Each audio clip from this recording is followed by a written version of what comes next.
Good morning dear student, सभी लोगों को मेरा नमस्कार। स्वागत करते हैं आप सभी का आपके अपने YouTube channel OD study point में।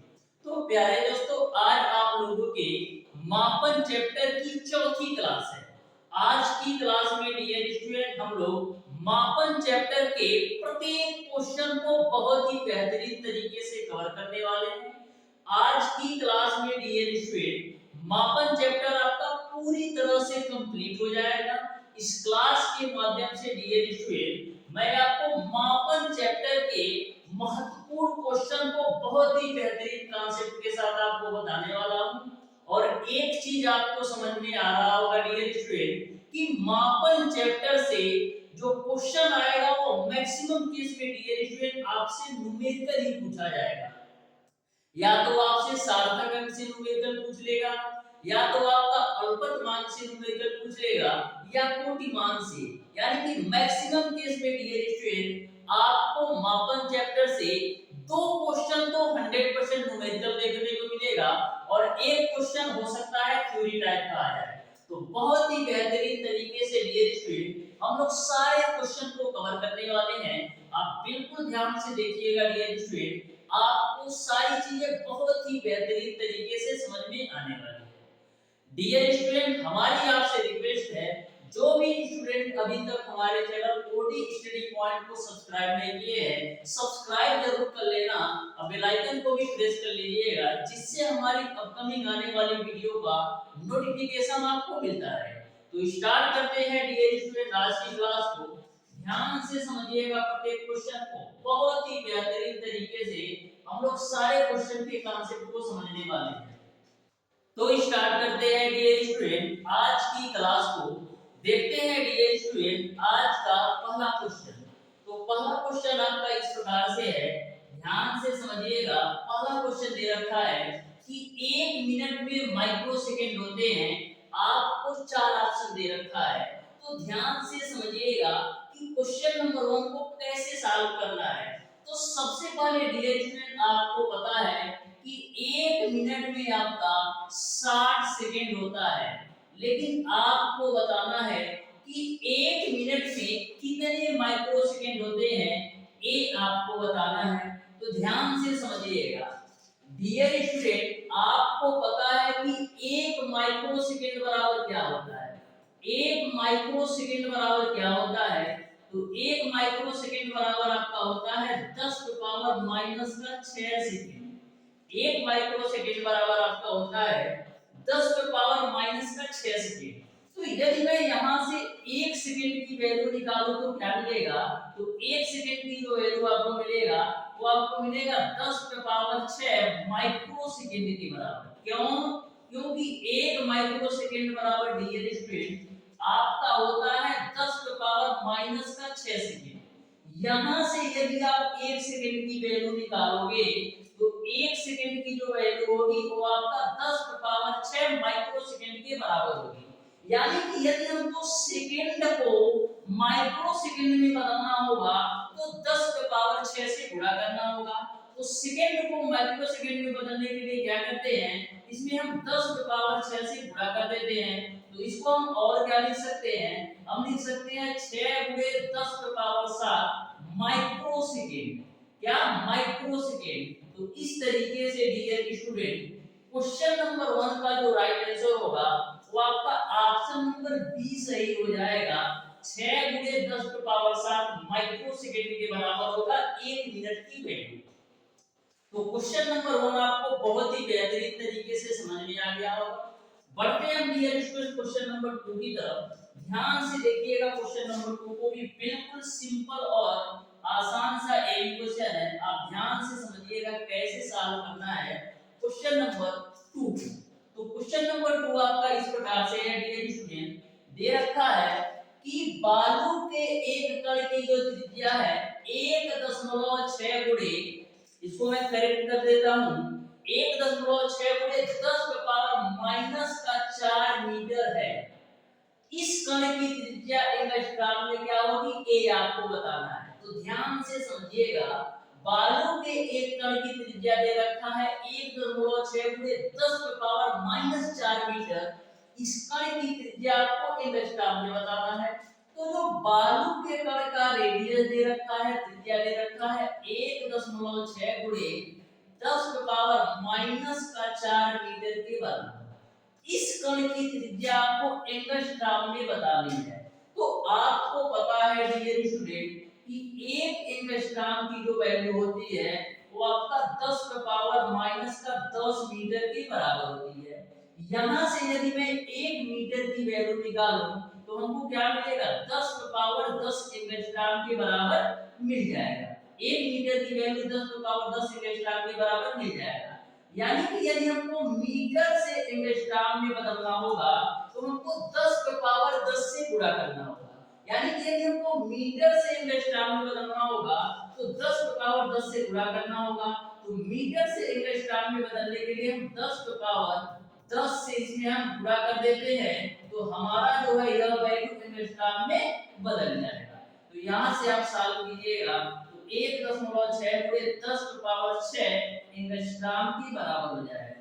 तो इस तरीके से डियर स्टूडेंट बालू के कण की त्रिज्या एंगस्ट्रॉम में 1.6 गुणे 10⁻6 एंगस्ट्रॉम होगा। यानी क्वेश्चन नंबर 2 का dear student option number A सही हो जाएगा। तो बहुत ही बेहतरीन तरीके से आप प्रत्येक क्वेश्चन को सॉल्व कर सकते हो यदि आपको बेसिक कॉन्सेप्ट अच्छी तरीके से पता है। बेसिक कॉन्सेप्ट मैंने डियर स्टूडेंट 2 वीडियो के माध्यम से आपको बताया है, बहुत ही बेहतरीन तरीके से क्लियर किया है। यदि वो वीडियो नहीं देखे हो तो देख लेना, डिस्क्रिप्शन में उसका लिंक मिल जाएगा। बढ़ते हैं डियर स्टूडेंट क्वेश्चन नंबर 3 की तरफ। ध्यान से समझिएगा क्वेश्चन नंबर 3 को कैसे सॉल्व करना है। तो क्वेश्चन नंबर 3 आपके सामने है, ध्यान से समझिएगा कैसे सॉल्व करना है क्वेश्चन नंबर 3 को। तो क्वेश्चन नंबर 3 आपका इस प्रकार से है, रुक जाओ, एक रुक गया, ठीक है। तो क्वेश्चन नंबर 3 को आप ध्यान से समझो कैसे सॉल्व करना है। बोला है एक कण जो है 17 सेकंड में 1260 मीटर की दूरी तय करता है, उचित सार्थक अंकों में कण की चाल आपको बताना है। एक कण जो है 17 सेकंड में डियर स्टूडेंट 1260 मीटर की दूरी तय करता है, उचित सार्थक अंकों में उस कण की चाल क्या होगी ये आपको बताना है। तो चाल बराबर क्या होता है डियर स्टूडेंट, चाल बराबर आपका होता है दूरी बटे का समय। तो दूरी आपको दे रखा है 1260 मीटर और समय आपको दे रखा है 17। तो 17 से जब आप डिवाइड करोगे तो 17 छक्का कितना, 17 बटे 85, 17 छक्का 102 और 17 सत्ते आपका कितना होता है 119। बचेगा आपका 7 जीरो और 17 चौको कितना हो जाएगा 68, यानी कि 74 मीटर प्रति सेकंड आपको बालू के कण की चाल मिल जाएगी। अब डियर स्टूडेंट यहाँ पर बात की जा रही है सार्थक अंकों की। तो मैंने आपको बताया था सार्थक अंक में एक रूल बताया था कि गुणा और भाग यदि होता है तो ऐसे कंडीशन में जिसका माप सबसे कम होता है वही सार्थक अंक लेना होता है। यानी कि गुणा और भाग के कंडीशन में जिसका माप सबसे कम होगा वही सार्थक अंक लेना होता है। तो इन दोनों में किसका सार्थक अंक सबसे कम है, इसका यदि आप सार्थक अंक निकालोगे तो 2 आएगा और इसका आपका सार्थक अंक निकालोगे तो 4 आएगा। लेकिन सार्थक अंक का रूल क्या कहता है कि जिसका माप सबसे कम होगा वही आपको सार्थक अंक लेना है। तो किसका माप सबसे कम है, इसका माप सबसे कम है, यानी इसका जो है समय का केवल 2 आपका सार्थक अंक है। तो आपका रिजल्ट में केवल 2 ही सार्थक अंक लेना है, इसलिए मैंने केवल 2 ही अंक तक लिया है। तो इस तरीके से डियर स्टूडेंट क्वेश्चन नंबर 3 का जो राइट आंसर होगा वो आपका ऑप्शन नंबर सी सही हो जाएगा।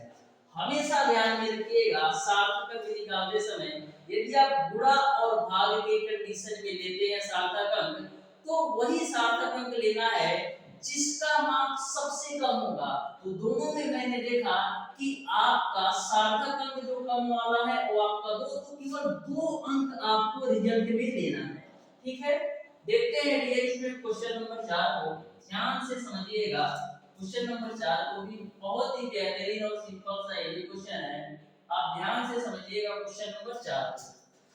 तो क्वेश्चन नंबर 4 आपको इस प्रकार से दे रखा है, एक घन की जो भुजा है वो आपका 1.2 सेंटीमीटर मापी गई। घन का आयतन आपको शुद्ध सार्थक अंकों में बताना है। तो जैसे आपने क्वेश्चन नंबर 3 सॉल्व किया, सेम कॉन्सेप्ट पर आपका क्वेश्चन नंबर 4 भी सॉल्व होगा।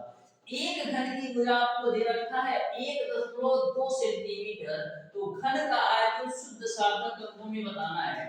तो घन का आयतन क्या होता है डियर स्टूडेंट? घन का आयतन आपका होता है भुजा का क्यूब। घन का आयतन क्या होता है डियर स्टूडेंट? भुजा का क्यूब, या यह कह सकते हो घन का आयतन जो होता है साइड का क्यूब यानी a का क्यूब। तो भुजा की वैल्यू आपको दे रखा है 1.2 और 1.2 का होल क्यूब करोगे तो 12 का होल क्यूब कितना होता है? 1728। अब कितने अंक पे दशमलव लगेगा? 3 अंक पे दशमलव लगेगा, तो 1 2 3 यानी कि 1.728 सेंटीमीटर क्यूब मिल गया। अब बात आती है शुद्ध सार्थक अंक क्या होगा। तो मैंने आपको बताया था कि गुणा और भाग करते समय वही सार्थक अंक लेना है जिसका माप सबसे कम होगा। तो इसमें सार्थक अंकों की संख्या कितनी होगी? इस माप में सार्थक अंकों की संख्या केवल और केवल 2 ही होगी। तो रिजल्ट में आपको केवल 2 ही अंक लेना है। तो इस तरीके से डियर स्टूडेंट आपका जो राइट आंसर होगा 1.7 सेंटीमीटर की। तो यहाँ पर यदि आप इस क्वेश्चन का आंसर देखेंगे तो आपका ऑप्शन नंबर बी सही हो जाएगा। इस बात को आप ध्यान में रखिएगा कि गुणा और भाग करते समय सार्थक अंक में हम वही माप लेते हैं जिसका माप सबसे कम होता है, यानी कि जिस माप का सार्थक अंक सबसे कम होता है। बढ़ते हैं डियर स्टूडेंट क्वेश्चन नंबर 4 5 की तरफ। तो ध्यान से देखिएगा क्वेश्चन नंबर 5 को भी, बहुत ही बेहतरीन ये भी क्वेश्चन है, ध्यान से समझिएगा। लीटर किस पद्धति का मात्रक है? तो जो लीटर आपका होता है डियर स्टूडेंट मीटरिंग पद्धति का मात्रक है, बिल्कुल आप ध्यान में रखिएगा। लीटर जो होता है मीटरिंग पद्धति का मात्रक है, यानी ऑप्शन नंबर ए सही हो जाएगा। क्वेश्चन नंबर 6 को आप ध्यान से देखिए। क्वेश्चन नंबर 6 को आप ध्यान से देखिएगा डियर स्टूडेंट किस तरीके से सॉल्व होता है। तो क्वेश्चन नंबर 6 आपको दे रखा है एम्पियर विद्युत धारा का मात्रक है सीजीएस पद्धति में कि एफपीएस पद्धति में कि एसआई पद्धति में कि आपका एमपीएस पद्धति में। आपको बताना है कि जो आपका सी एम्पियर है किस पद्धति का मात्रक है। जो आपका एम्पियर है डियर स्टूडेंट किस पद्धति का मात्रक है, ये आपको बताना है सीजीएस पद्धति में है कि एफपीएस पद्धति में है कि एसआई पद्धति में है। तो हमेशा ध्यान में रखिएगा जो आपका एम्पियर है डियर स्टूडेंट एसआई पद्धति का मात्रक है, यानी कि क्वेश्चन नंबर 6 का जो राइट आंसर होगा वो आपका ऑप्शन नंबर सी सही हो जाएगा। क्वेश्चन नंबर 7 पर चलते हैं डियर स्टूडेंट, ध्यान से समझना। प्रत्येक क्वेश्चन को बहुत ही बेहतरीन कॉन्सेप्ट के साथ मैं आपको बता रहा हूं। एक बार ध्यान से देख लोगे तो कभी भी आपको किसी भी क्वेश्चन में किसी भी प्रकार का डाउट और कंफ्यूजन होगा ही नहीं। तो क्वेश्चन नंबर 7 आपका दे रखा है एक इलेक्ट्रॉन का जो द्रव्यमान है वो आपका 9.11 × 10⁻⁻26 ग्राम है। तो आपको बताना है कि 1 ग्राम में इलेक्ट्रॉन कितने होंगे, ये आपको बताना है। यानी कि एक इलेक्ट्रॉन का जो द्रव्यमान है वो आपको दे रखा है 9.11 × 10⁻⁻26 ग्राम। तो 1 ग्राम में कितने इलेक्ट्रॉन होंगे ये आपको बताना है। तो ध्यान से समझो, एक इलेक्ट्रॉन का जो द्रव्यमान दे रखा है 9.11 × 10⁻⁻26 ग्राम। तो आपको बताना है 1 ग्राम में कितने इलेक्ट्रॉन होंगे। तो यहाँ से यदि आप 1 ग्राम में कितने इलेक्ट्रॉन होंगे निकालोगे तो 10⁻⁻26 जब आपका अपोजिट साइड जाएगा तो आपका हो जाएगा 10⁻26 और 9.11 जब अपोजिट साइड जाएगा तो 1/9.11 के रूप में जाएगा। 9.11 के रूप में आपका बट्टे के रूप में जाएगा। यहाँ तक आपको क्लियर है। मैंने क्या किया 10⁻⁻26 को अपोजिट साइड भेजा तो 10 की पावर 26 मिल गया और 9.11 को अपोजिट साइड ले जाओगे तो बट्टे के रूप में जाएगा। अब देखो कैसे सॉल्व करना है। यहां से डियर स्टूडेंट 10 की पावर 26 को हम क्या लिख सकते हैं, हम लिख सकते हैं 100 गुणे 10 की पावर 24 और नीचे आपका 9.11 है। तो 9.11 से काटोगे तो आपका कितना होगा, 9 से काटोगे 100 को तो आपका कितना होगा, 9 से 100 को काटोगे तो आपका कितना होगा, तो इसको आप 9 एकम 9, 9 एकम 9, इसको पूरा काटिएगा डियर स्टूडेंट तो आपको 1097 मिलेगा, यानी कि 1.10.97 मिलेगा। इसको आप कैंसिल आउट कीजिएगा 9.11 से 100 को तो 10.97 मिलेगा। तो इसको हम क्या लिख सकते हैं, 10.97 गुणे 10 की पावर 24। देखो इस रूप में कोई ऑप्शन दिया है तो इस रूप में कोई ऑप्शन नहीं दिया है, इसको हम और क्या लिख सकते हैं, इसको और हम लिख सकते हैं 0.1097 गुणे 10 की पावर 26 के रूप में। इस रूप में देखो आपका ऑप्शन दे रखा है तो इस रूप में आपका ऑप्शन नंबर डी दे रखा है। तो इस तरीके से क्वेश्चन नंबर 7 का ऑप्शन नंबर डी सही हो जाएगा। क्वेश्चन नंबर 8 को आप ध्यान से देखिएगा, बहुत ही बेहतरीन सा ये क्वेश्चन है, ध्यान से समझिएगा क्वेश्चन नंबर 8 को कैसे सॉल्व करना है। तो क्वेश्चन नंबर 8 को आप ध्यान से देखिएगा कैसे सॉल्व करना है क्वेश्चन नंबर 8 को। तो क्वेश्चन नंबर 8 आपका इस प्रकार से है डियर स्टूडेंट, बोला है एक प्रकाश वर्ष में कितने माइक्रोन होते हैं ये आपको बताना है। एक प्रकाश वर्ष में कितने माइक्रोन होते हैं ये आपको बताना है। 10 की पावर 20 होते हैं कि 10 की पावर 22 होते हैं कि 10 की पावर 18 कि 10 की पावर 13। तो ध्यान से समझो कैसे सॉल्व करना है। आपको पता है डियर स्टूडेंट कि एक प्रकाश वर्ष की जो वैल्यू होती है, एक प्रकाश वर्ष की जो वैल्यू होती है वो आपको पता है 9.46 गुणे 10 की पावर 15 मीटर के बराबर होती है। लेकिन आपको बताना है कि एक प्रकाश वर्ष में कितने माइक्रोन होंगे।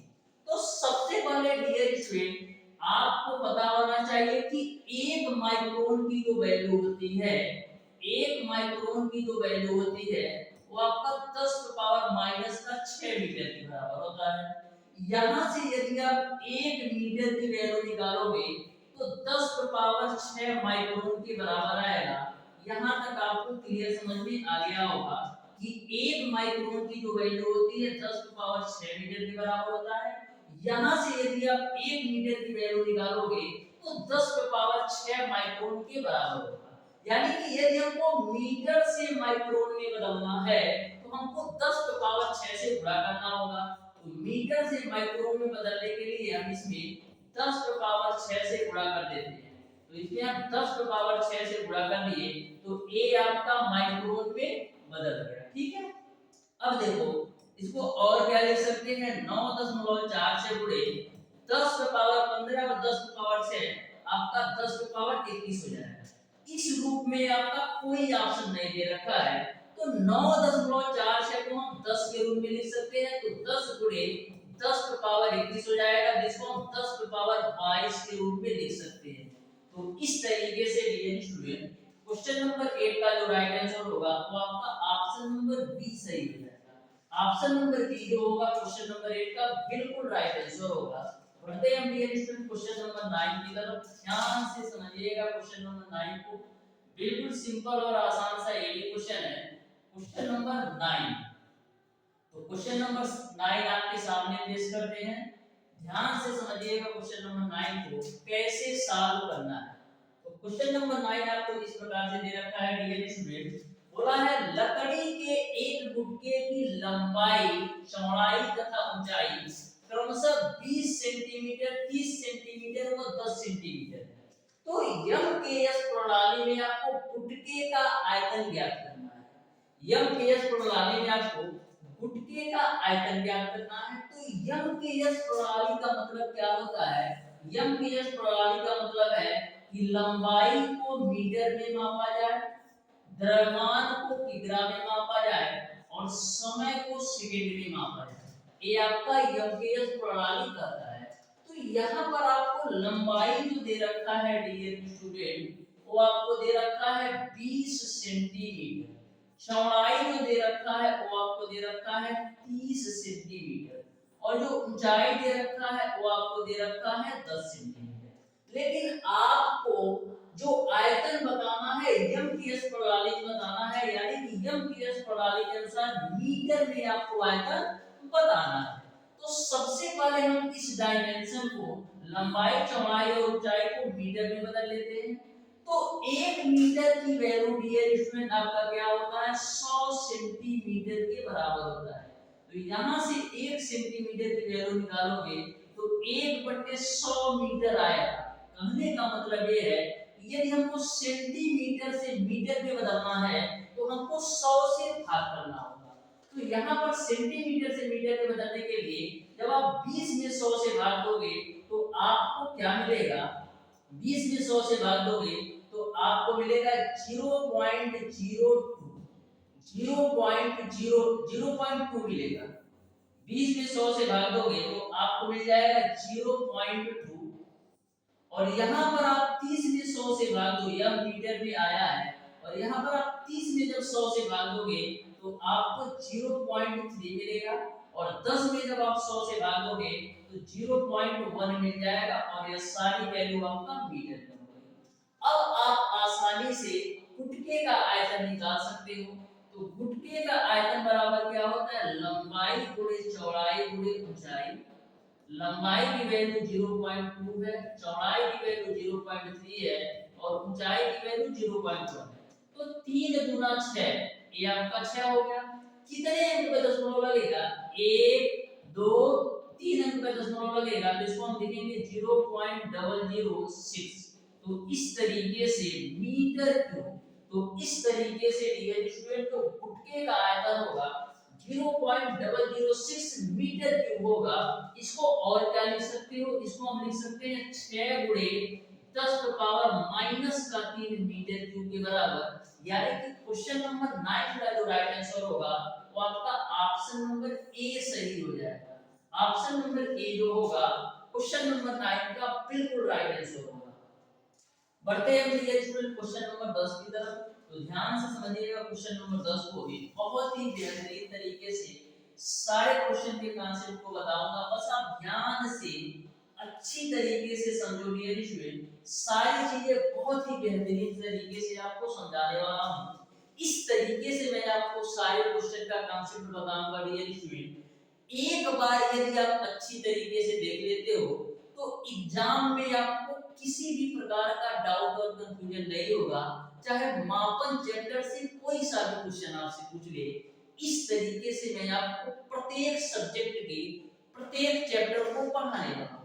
तो क्वेश्चन नंबर 10 आपका इस प्रकार से है, किसी धातु के टुकड़े का जो द्रव्यमान है वो आपका 5 ग्राम है, और आयतन जो है वो आपका 1.5 सेंटीमीटर क्यूब है।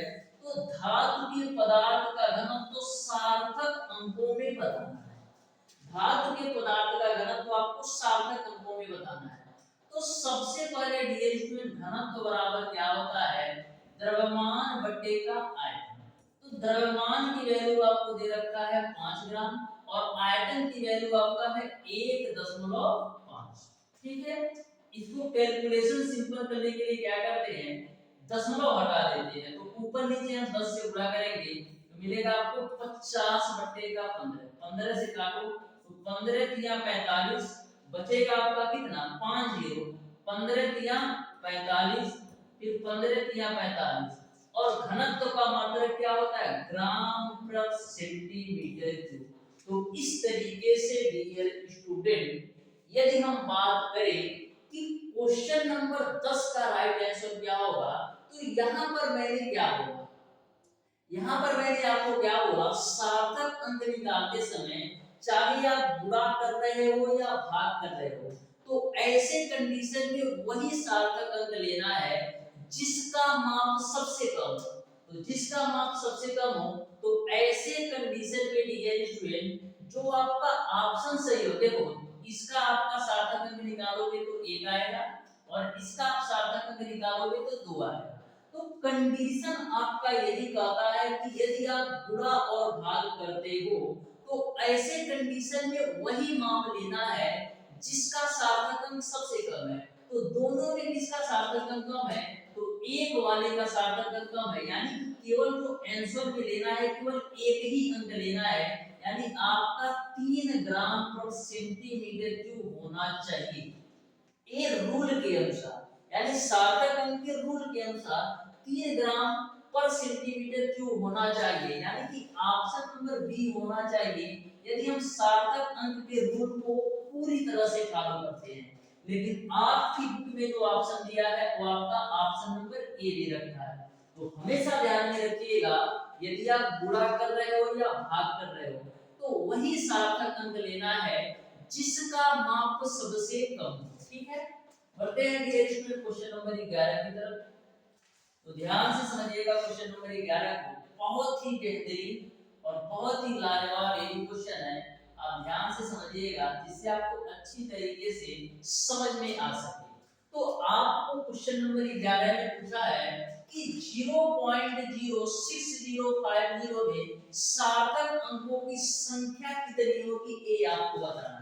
तो जब मैंने सार्थक अंक का रूल बताया था तो मैंने एक रूल आपको यह बताया था कि यदि दशमलव से पहले कोई भी अंक ना हो, यदि दशमलव से पहले कोई भी अंक ना हो तो दशमलव के बाद वाले शून्य को छोड़कर सभी अंकों को हम सार्थक अंक में काउंट करते हैं। मैंने क्या रूल बताया था, यदि दशमलव से पहले कोई भी अंक ना हो तो दशमलव के बाद वाले शून्य को छोड़कर सभी अंक सार्थक अंक में आते हैं, यानी कि आपका 0.06050 में दशमलव से पहले आपका कोई अंक नहीं है, यानी यह भी सार्थक अंक में नहीं आएगा। तो दशमलव के बाद वाले शून्य को भी सार्थक अंक में नहीं ले रहा है, तो सार्थक अंकों की संख्या कितनी हो जाएगी, 1 2 3 4। तो सार्थक अंकों की संख्या आपका 4 हो जाएगी। तो इस तरीके से क्वेश्चन नंबर 11 का जो राइट आंसर होगा वो आपका ऑप्शन नंबर डी सही हो जाएगा। हमेशा ध्यान में रखिएगा यदि आपका दशमलव से पहले कोई अंक ना हो तो दशमलव के बाद वाले जीरो को भी छोड़कर सभी जो अंक आपको मिलेंगे वही आपका सार्थक अंक में काउंट होते हैं। बढ़ते हैं क्वेश्चन नंबर 12 की तरफ। ध्यान से समझिएगा, बहुत ही बेहतरीन तरीके से सारे कॉन्सेप्ट मैं आपको क्लियर करने वाला हूं, बस आप बिल्कुल ध्यान से प्रत्येक कॉन्सेप्ट को समझो। बहुत ही बेहतरीन तरीके से सारे क्वेश्चन समझ में आने वाले हैं। बोला है यूरेनियम के परमाणु का जो द्रव्यमान है 3.7×10⁻⁻25 की ग्रह है। तो यूरेनियम के परमाणु का द्रव्यमान आपको कोटिमान में कितना होगा ये आपको बताना है। कोटिमान में कितना होगा ये आपको बताना है। तो कोटिमान का मैंने रूल बताया था कि यदि आपकी कोई भी संख्या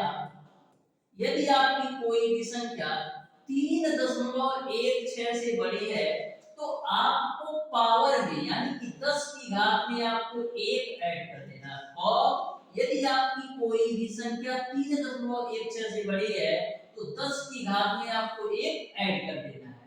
वहीं पर डियर स्टूडेंट यदि आपकी कोई भी संख्या 3.16 से छोटी है तो आपको 10 की घात में कुछ नहीं ऐड करना है। तो सिंगल सा कॉन्सेप्ट ध्यान में रख लेना, यदि कोई भी संख्या आपका 3.16 से बड़ी है तो 10 की घात में 1 ऐड कर देना कोटिमान निकालते समय। यदि कोई भी संख्या का मान 3.16 से छोटी है तो आपको 10 की घात में कुछ भी नहीं ऐड करना है कोटिमान निकालते समय। तो यहाँ पर आपको बताना है कि 3.7 गुणे 10⁻⁻25 का कोटिमान क्या होगा। तो सबसे पहले आपको समझना है कि क्या आपका 3.16 से बड़ा है कि नहीं। तो आप कहोगे गुरुजी बड़ा है। तो जब आपका 3.16 से बड़ा है तो पावर में हम क्या करेंगे 1 ऐड कर देंगे। तो आपका जो राइट आंसर होगा वो आपका 10⁻⁻24 होगा, यानी कि जो आपका कोटिमान होगा वो आपका 10⁻⁻24 होगा। यानी क्वेश्चन नंबर 12 का जो राइट आंसर होगा वो आपका ऑप्शन नंबर डी सही होगा। बढ़ते हैं डियर स्टूडेंट क्वेश्चन नंबर 13 की तरफ। ध्यान से समझिएगा क्वेश्चन नंबर 13 को कैसे सॉल्व करना है। बहुत ही बेहतरीन सा ये भी क्वेश्चन है और same to same question number 12 की तरह इसको भी सॉल्व करना है। तो क्वेश्चन नंबर 13 को आप ध्यान से समझिएगा। बोला है एक प्रोटॉन का द्रव्यमान जो है 1.67 × 10⁻⁻27 किग्रा है। 1 किग्रा में प्रोटॉन की संख्या का कोटिमान बताना है। 1 किग्रा में प्रोटॉन की संख्या का कोटिमान बताना है। तो देखो यहाँ पर एक प्रोटॉन का जो द्रव्यमान दे रखा है 1.67 × 10⁻⁻27 किग्रा दे रखा है। तो आपको बताना है कि 1 किग्रा में प्रोटॉन की संख्या, यहाँ से 1 किग्रा की वैल्यू निकालिएगा तो आपको क्या मिलेगा 10⁻27 और 1.67 आपका बट्टे में आ जाएगा तो बट्टे का 1.67। इसको हम क्या लिख सकते हैं 1 × 10⁻27 बट्टे का आपका 1.67। अब देखो कोटिमान निकालते समय आपको केवल सिंगल सी बात ध्यान में रखना होता है कि जो 10 का पावर होता है यही आपका कोटिमान शो करता है। तो इससे तो आपका कोई रिश्ता नहीं है। तो जो आपका कोटिमान होगा वो आपका 10⁻27 ही होगा। क्यों? क्योंकि यदि आप गुणा भाग करोगे तो कभी भी 3.16 से बड़ा तो आएगा ही नहीं। यानी कि आपका जो कोटिमान होगा वो आपका 10⁻27 होगा। इस तरीके से क्वेश्चन नंबर 13 का जो राइट आंसर होगा वो आपका ऑप्शन नंबर सी सही होगा। बढ़ते हैं डियर स्टूडेंट क्वेश्चन नंबर 14 की तरफ। ध्यान से समझिएगा क्वेश्चन नंबर 14 को भी बहुत ही बेहतरीन सा ये क्वेश्चन है। तो बहुत ही सिंपल और आसान भाषा में समझो क्वेश्चन नंबर 14 थोड़ा सा आ जाओ नीचे नीचे नीचे नीचे। ओके चलो क्वेश्चन नंबर 14 को आप ध्यान से समझो कैसे सॉल्व करना है। क्वेश्चन नंबर 14 में बोला है एक कागज की जो मोटाई है 0.0542 सेंटीमीटर है। तो आपको सार्थक अंक क्या बताना है मापन में। इसके सार्थक अंक क्या होंगे ये आपको बताना है। 0.0542 है इसका आपको सार्थक अंक बताना है। तो मैंने आपको रूल क्या बताया था कि यदि आपका दशमलव से पहले कोई भी अंक ना हो तो ऐसे कंडीशन में दशमलव के बाद वाले जीरो को छोड़कर सभी अंक सार्थक अंक होते हैं। यदि दशमलव से पहले आपका कोई अंक ना हो तो दशमलव के बाद वाले शून्य को छोड़कर सभी अंक सार्थक अंक होते हैं। यानी यह नहीं सार्थक अंक होगा यह भी सार्थक अंक में नहीं काउंट होगा तो सार्थक अंकों की संख्या कितनी हो जाएगी 3 हो जाएगी। तो इस तरीके से डियर स्टूडेंट क्वेश्चन नंबर 14 का आपका ऑप्शन नंबर जो डी होगा बिल्कुल राइट है। क्वेश्चन नंबर 15 पर आए। ध्यान से समझो क्वेश्चन नंबर 15 को बहुत ही बेहतरीन तरीके से यह भी आपका क्वेश्चन समझ में आने वाला है। तो क्वेश्चन नंबर 15 आपका इस प्रकार से दे रखा है चंद्रमा की पृथ्वी से जो दूरी है 3.84 × 10⁵ किलोमीटर है। चंद्रमा की पृथ्वी से दूरी का कोटिमान बताओ। चंद्रमा से पृथ्वी की दूरी दे रखा है 3.84 गुणे 10⁵। आपको बताना है चंद्रमा की पृथ्वी से दूरी का कोटिमान। तो सबसे पहले हमको यह देखना है कि जो आपकी यह संख्या है क्या 3.16 से बड़ी है कि छोटी है। तो जो आपकी संख्या 3.84 है डियर स्टूडेंट 3.16 से बड़ी है। तो जब आपकी संख्या 3.16 से बड़ी है तो ऐसे कंडीशन में कोटिमान निकालते समय 10 की घात में एक घात और ऐड कर देते हैं। यानी कि आपका ये आपका 5 है ना यानी कि आपका जो कोटिमान होगा वो आपका 10⁶ हो जाएगा। तो इस तरीके से डियर स्टूडेंट क्वेश्चन नंबर 15 का ऑप्शन नंबर ए सही हो जाएगा। हमेशा ध्यान में रखना यदि आपकी संख्या 3.16 से बड़ी है तो कोटिमान निकालते समय 10 की घात में एक और ऐड कर देते हैं। क्वेश्चन नंबर 16 को ध्यान से देखो। तो ध्यान से देखिएगा क्वेश्चन नंबर 16 को भी बहुत ही बेहतरीन सा ये भी क्वेश्चन है और सिंपल है। ध्यान से समझो तो बहुत ही बेहतरीन तरीके से समझ में आने वाला है। तो क्वेश्चन नंबर 16 आपके सामने है। ध्यान से समझिएगा इस क्वेश्चन का कौन सा ऑप्शन सही होगा। बोला है सुग्रीव संयंत्र, सुग्राही ये होगा, टाइपिंग मिस्टेक है डियर स्टूडेंट, सुग्राही होगा, ठीक है।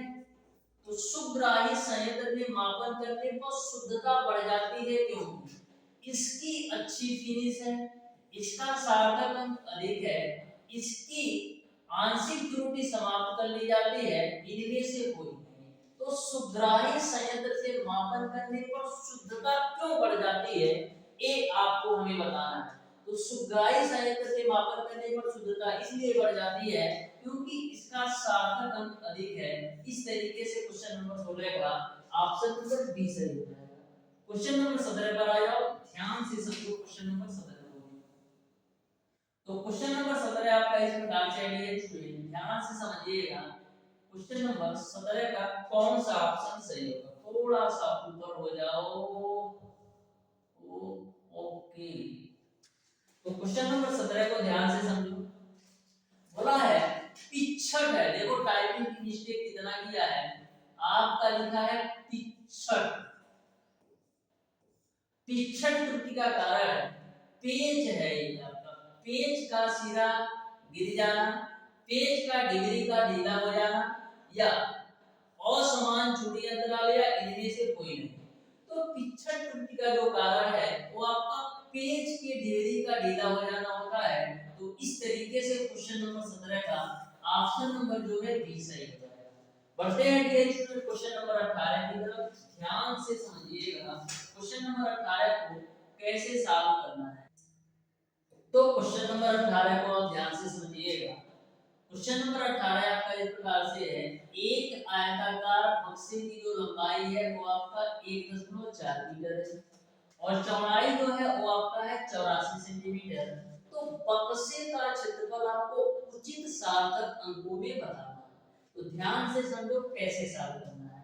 तो सबसे पहला हमारा काम ये होता है कि यूनिट को समान कर दिया जाए, मात्रक को समान कर दिया जाए। यह आपका मीटर में है तो इसको मीटर में बदलो, तो 84 सेंटीमीटर को मीटर में बदलोगे तो 0.84 मीटर के बराबर आएगा। अब डियर स्टूडेंट 0.84 मीटर कैसे हुआ इसको भी समझो। तो 1 मीटर की जो वैल्यू होती है वो आपका 100 सेंटीमीटर के बराबर होती है। तो यहाँ से 1 सेंटीमीटर की वैल्यू जो होगी 1/100 मीटर के बराबर होगी। यानी कि यदि हमको सेंटीमीटर से मीटर में बदलना है तो 100 से भाग कर देना होगा। तो मैंने 84 में 100 से भाग किया तो 0.84 मीटर आ गया। अब क्षेत्रफल निकालो, तो क्षेत्रफल बराबर क्या होता है, लंबाई गुणे चौड़ाई। तो लंबाई की वैल्यू आपका है 1.4 और चौड़ाई की वैल्यू आपका कितना है 0.84, मल्टीप्लाई कराओ। तो देखो दशमलव को भी भूल जाओ, डायरेक्ट अंक से मल्टीप्लाई करो। तो 14 चौक 56 को 6 हासिल बचे 5, 14 के 112 और 5 कितना होगा 117। कितने अंक पे दशमलव रहेगा, तो 2 यहां से 1 यहां से, 3 अंक पे दशमलव मैंने चिपका दिया। अब देखो मैंने क्या बताया कि गुणा और भाग करते समय इस बात का बिल्कुल ध्यान में रखिएगा, वही सार्थक अंक लेना है जिसका माप सबसे कम हो। तो यहाँ का इस माप का भी सार्थक अंक 2 है और इस माप का भी सार्थक अंक 2 है।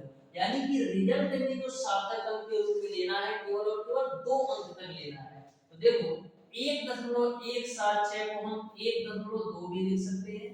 तो इस तरीके से जो क्षेत्रफल का सार्थक अंक होगा वो आपका 1.2 मीटर स्क्वायर होगा। यानी क्वेश्चन नंबर 18 का ऑप्शन नंबर सी सही होगा। क्वेश्चन नंबर 19 को आप ध्यान से देखिएगा, यह भी क्वेश्चन आपका बिल्कुल सिंपल और आसान सा है। तो क्वेश्चन नंबर 19 आपको इस प्रकार से दे रखा है कि एक वर्नियर कैलिपर्स का जो अल्पतमांक है 0.01 सेंटीमीटर है। इसके किसी वस्तु की लंबाई मापते समय उस मुख्य स्केल का जो पाठ्यक्रम है वो आपका 2.7 सेंटीमीटर पाया गया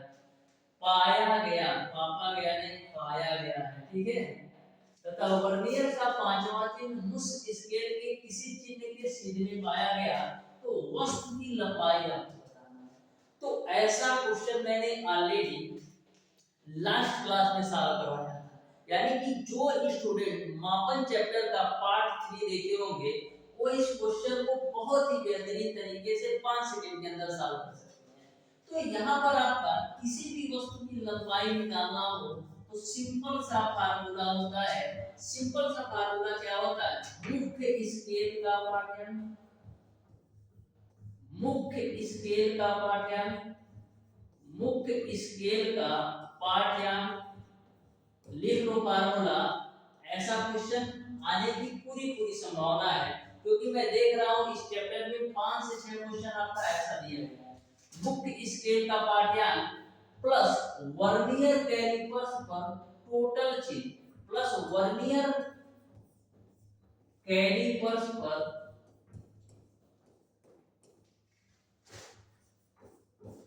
कुल चिन्ह या कुल भागों की संख्या। यहाँ पर चिन्ह दिया है इसलिए मैंने चिन्ह लिख दिया है। तो ध्यान में रखना, वस्तु की लंबाई बराबर मुख्य स्केल का पाठ्यांक प्लस वर्नियर कैलिपर्स पर कुल चिन्ह। अब यहाँ पर यदि आपका चिन्ह ना लेकर के भाग दिया रहा था तो वर्नियर कैलिपर्स पर कुल भाग लेते हैं। गुणे का आपका होता है अल्पतमांक, गुणे का आपका होता है अल्पतमांक। तो इसी को आपको कैलकुलेट कर लेना है। तो मुख्य स्केल का जो पाठ्यांक है वो आपका कितना दे रखा है?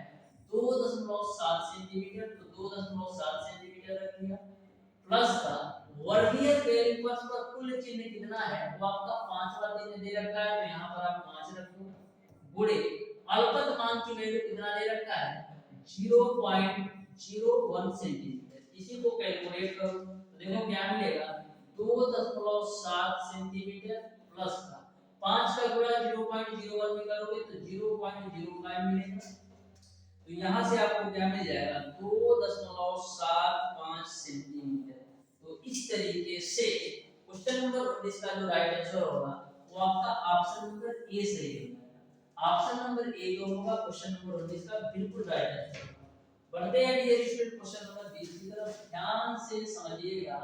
तो क्वेश्चन नंबर 20 को आप ध्यान से समझिएगा। क्वेश्चन नंबर 20 आपका इस प्रकार से है, एक पेज मापी का जो अल्पतमांक है 0.0025 मिलीमीटर तथा वृत्ताकार पैमाना 100 भागों में विभाजित है, तो पेज मापी का चूड़ी अंतराल क्या है ये आपको बताना है। तो सबसे पहले क्वेश्चन नंबर 20 को सॉल्व करने के लिए आपको पेज मापी का अल्पतमांक का फार्मूला पता होना चाहिए। तो पेज मापी के अल्पतमांक का जो फार्मूला होता है वो क्या होता है? अल्पतमांक बराबर आपका होता है डियर स्टूडेंट पेज का चूड़ी अंतराल, या लिख सकते हो पेज मापी का चूड़ी अंतराल, पेज मापी का चूड़ी अंतराल, पेज मापी का चूड़ी अंतराल। और नीचे बट्टे में क्या होता है बताओ जल्दी? तो पेज मापी का अल्पतमांक बराबर पेज का चूड़ी अंतराल और नीचे में आपका होता है वृत्तीय पैमाने के कुल भागों की संख्या, वृत्तीय पैमाने के कुल भागों की संख्या। तो नीचे में आपका होता है वृत्तीय पैमाने के कुल भागों की संख्या, कुल भागों की संख्या। तो अच्छी तरीके से इसको आप याद कर लेना कि पेज मापी का अल्पतमांक बराबर पेज का चूड़ी अंतराल बटे वृत्तीय पैमाने के कुल भागों की संख्या। तो अल्पतमांक की वैल्यू आपको दे रखा है 0.0025 बराबर पेज मापी का जो चूड़ी अंतराल है वो आपको ज्ञात करना है। तो पेज मापी के चूड़ी अंतराल को मैं x मान लेता हूं, वृत्तीय पैमाने के कुल भागों की संख्या कितना है? 100। तो नीचे बटेगा 100, यहां से x की वैल्यू निकालिएगा तो क्या मिलेगा? 0.0025 गुणे आपका 100 होगा। तो यहां से आपको कितना मिल जाएगा? यहां से आपको मिल जाएगा डियर स्टूडेंट 0.25 मिलीमीटर। तो इस तरीके से डियर स्टूडेंट क्वेश्चन नंबर 20 का जो राइट आंसर होगा वो आपका ऑप्शन नंबर डी सही होगा। बढ़ते हैं डियर स्टूडेंट क्वेश्चन नंबर 21 की तरफ। तो ध्यान से देखिएगा क्वेश्चन नंबर 21 को भी, बहुत ही बेहतरीन ये भी क्वेश्चन है, ध्यान से समझना। तो क्वेश्चन नंबर 21 को आप ध्यान से समझिएगा। बोला है एक पुस्तक के कागज की जो मोटाई है वो आपका 15 माइक्रोन है। अगर इसे मिमी में व्यक्त किया जाए तो इसके सार्थक अंकों की संख्या बताओ। तो इसको आप डायरेक्ट कह सकते हो कि इसमें सार्थक अंकों की संख्या केवल और केवल 2 होगी। क्यों? क्योंकि सार्थक अंकों की संख्या पर 10 की घात का कोई प्रभाव नहीं पड़ता है। यदि आप इस माइक्रोन को मिलीमीटर में बदलोगे तो जो आपका बदलाव आएगा केवल आपका 10 की घात में आएगा। तो 10 की घात का आपका सार्थक अंकों की संख्या पर कोई प्रभाव नहीं पड़ता है। तो इस तरीके से डायरेक्ट टिक कर सकते हो कि आपका ऑप्शन नंबर सी सही होगा, यानी सार्थक अंकों की संख्या 2 होगी। वैसे साल में कर देते हैं, ध्यान से देखो। तो यहाँ पर 15 माइक्रोन को आपको मिलीमीटर में बदलना है।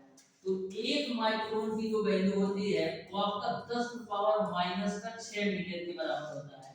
तो 15 माइक्रोन को मीटर में बदलने के लिए क्या करेंगे, 15 गुणे 10 पावर माइनस का 6 मीटर के बराबर हो जाएगा। क्योंकि 1 माइक्रोन की वैल्यू यदि 10 पावर माइनस का 6 मीटर होगा तो 15 माइक्रोन की वैल्यू 15 गुणे 10 पावर माइनस का 6 मीटर के बराबर होगा। आपको मिलीमीटर में बताना है तो 1 मीटर में कितने मिलीमीटर होते हैं, 1 मीटर में आपके 1000 मिलीमीटर होते हैं। 1 मीटर में आपके 1000 मिलीमीटर होते हैं, यानी कि मीटर को यदि मिलीमीटर में बदलना है तो हमको 1000 से गुणा करना होगा। तो 15 गुणे 10 पावर माइनस का 6 में आप 1000 से गुणा करोगे तो आपको कितना मिलेगा, 15 गुणे 10 पावर माइनस का 3 मिलीमीटर के बराबर। आपको बताना है सार्थक अंकों की संख्या, तो ऐसे भी सार्थक अंकों की संख्या 2 ही आएगी। क्यों, क्योंकि 10 की घात का सार्थक अंकों की संख्या पर कोई प्रभाव नहीं पड़ता है। बढ़ते हैं क्वेश्चन नंबर 22 की तरफ। तो ध्यान से देखिएगा क्वेश्चन नंबर 22 को। यह क्वेश्चन आज की क्लास का लास्ट क्वेश्चन है और बहुत ही बेहतरीन क्वेश्चन ये भी है, आप ध्यान से देखिएगा जिससे आपको अच्छी तरीके से समझ में आ सके। तो क्वेश्चन नंबर 22 दे रखा है, एक पिंड के द्रव्यमान की जो माप है 3 व्यक्तियों द्वारा, एक 3000 ग्राम के रूप में मापता है और जो दूसरा व्यक्ति है 3 किग्रा के रूप में मापता है और जो तीसरा व्यक्ति है वो आपका 3 गुणे 10 पावर 3 ग्राम बताता है। तो कौन सा सबसे शुद्ध माप है ये आपको बताना है। यानी कि एक जो है पिंड के द्रव्यमान 3 व्यक्तियों द्वारा बताया गया। जो पहला व्यक्ति है बताता है कि 3000 ग्राम है, जो दूसरा व्यक्ति है बताता है कि 3 किग्रा है और जो तीसरा व्यक्ति है वो बताता है 3 गुणे 10 पावर 3 ग्राम है। तो आपको बताना है कि सबसे शुद्ध माप क्या होता है। तो सबसे शुद्ध माप वही होता है जिसमें सार्थक अंकों की संख्या सबसे अधिक होती है। सबसे शुद्ध माप वही होता है जिसमें सार्थक अंकों की संख्या सबसे अधिक होती है। तो तीनों में सार्थक अंकों की संख्या सबसे अधिक किसमें है, 3000 ग्राम में, क्योंकि इसमें सार्थक अंकों की संख्या 4 है, इसमें सार्थक अंकों की संख्या 1 है और इसमें भी सार्थक अंकों की संख्या 1 है। तो सबसे अधिक जो सार्थक अंक है वो आपका 3000 ग्राम है, यानी क्वेश्चन नंबर 22 का ऑप्शन नंबर ए सही है। इस तरीके से डियर स्टूडेंट आज की क्लास में मैंने आपको बताया है 22 क्वेश्चन जो कि मापन चैप्टर से रिलेटेड थे और इन 22 क्वेश्चन में ऐसा आपको देखने को मिला होगा कि आपको 18 क्वेश्चन आपका न्यूमेरिकल था, 18 क्वेश्चन आपका न्यूमेरिकल था और केवल आपका 4 क्वेश्चन थ्योरेटिकल था। कल की क्लास में डियर स्टूडेंट मैंने 15 क्वेश्चन सॉल्व कराया था जिसमें आपका कम से कम अधिक से अधिक मान सकते हो 2 क्वेश्चन आपका थ्योरेटिकल था और आपका 13 क्वेश्चन आपका न्यूमेरिकल था। तो इस तरीके से आप अनुमान लगा सकते हो कि न्यूमेरिकल कितना पूछा जाएगा चैप्टर नंबर 1 मापन से। तो 2 क्वेश्चन आपका न्यूमेरिकल 100% आएगा और 1 क्वेश्चन आपका थ्योरेटिकल आने की संभावना है, लेकिन यह 2 क्वेश्चन कोई नहीं कर सकता। 2 क्वेश्चन न्यूमेरिकल आना ही आना है, चाहे आप पॉलिटेक्निक एंट्रेंस एग्जाम दे रहे हो या आईटीआर दे। तो डियर स्टूडेंट आज की क्लास आपको कैसी लगी कमेंट बॉक्स में कमेंट करके जरूर बताइएगा। मिलते हैं डियर स्टूडेंट नेक्स्ट क्लास में, तब तक